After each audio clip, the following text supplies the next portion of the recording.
6-Minute English. From BBC Learning English. Hello, this is 6-Minute English. I'm Georgina. And I'm Rob. Are you a punctuation pedant? Do you get upset, annoyed or angry if you see punctuation being used incorrectly, particularly apostrophes? Well, it depends. Usually I'm pretty chilled out about it, but sometimes, just sometimes, it really winds me up. For example, if I see a sign for taxis at a train station and it says taxi apostrophe S. Why? The apostrophe is not used to show there is more than one. It's used to show there is a missing letter or that the word is a possessive. It's just wrong. So that does kind of make my blood boil. So when you say you're pretty chilled about it, you mean... Okay, I'm not chilled at all, but maybe I wish I was. Well, we're going to be taking a look at reactions to the use and abuse of apostrophes in this programme. But first, a question. The word apostrophe itself, which language does it come from? Is it A, Latin, B, Greek, or C, Arabic? What do you think, Rob? Well, I don't think it's Arabic, so it's a toss-up between Latin and Greek. I'm going to say Greek.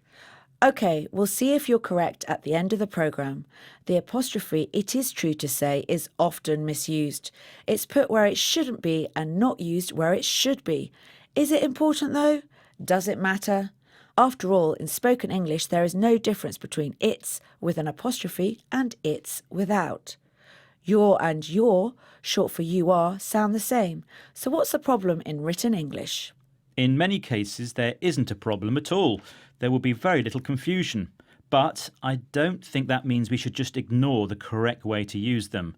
Sometimes it can be very important to make clear if it's a singular or plural or possessive. Another important thing to remember is that in CVs and job applications, a good standard of spelling and punctuation is expected. Get it wrong and you could miss out on a good opportunity. There is one group that has tried for nearly 20 years to keep others to these high standards, the Apostrophe Protection Society. They have publicly pointed out incorrect use in public signs and communications, a tactic that has not always been welcome or successful. But like the apostrophe itself, the group is in danger. Here's a BBC News report on the subject. They linger above our letters, they wander around the endings of our words. But apostrophes, it seems, are an endangered species. The Apostrophe Protection Society, yes, there really is one, says their future is, well, up in the air. How does he describe apostrophes? Using metaphorical, poetic language, he says they linger above our letters. To linger is a verb usually used to describe someone or something staying somewhere before finally leaving. So we have apostrophes lingering above our letters, and also he said they wander around the end of the words. Yes, also a metaphorical use. To wander means to walk slowly around without any real purpose or urgency. And he went on to say that the future of the apostrophe is up in the air.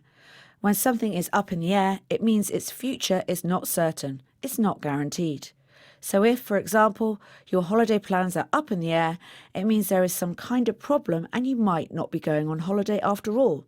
The person who founded the Apostrophe Protection Society is John Edwards. Now 96 years old, he has decided to give it up, partly because of his age, but also because he thinks that due to the impact of texting and social media, he has lost the battle against bad punctuation. So why has it come to this? Here he is explaining why he thinks people aren't bothered about using correct punctuation. I think it's a mixture of ignorance and laziness. They're too ignorant to know where it goes, they're too lazy to learn. So they just don't bother. The barbarians have won. So what's his reason? He blames ignorance and laziness. Ignorance is a lack of knowledge or understanding of something, so people don't know the rules and are too lazy to learn them, according to Edwards. Quite strong views there. Yes, and you thought I was a pedant. He actually goes further to say that the barbarians have won. Barbarian is a historical word for people who weren't part of so-called civilised society. They were seen as violent and aggressive, primitive and uncivilised. So it's not a compliment then? Oh no. Right, before we review today's vocabulary, let's have the answer to today's quiz. Which language does the word apostrophe come from? What did you say? I went for Greek. Congratulations to you and anyone else who got that right.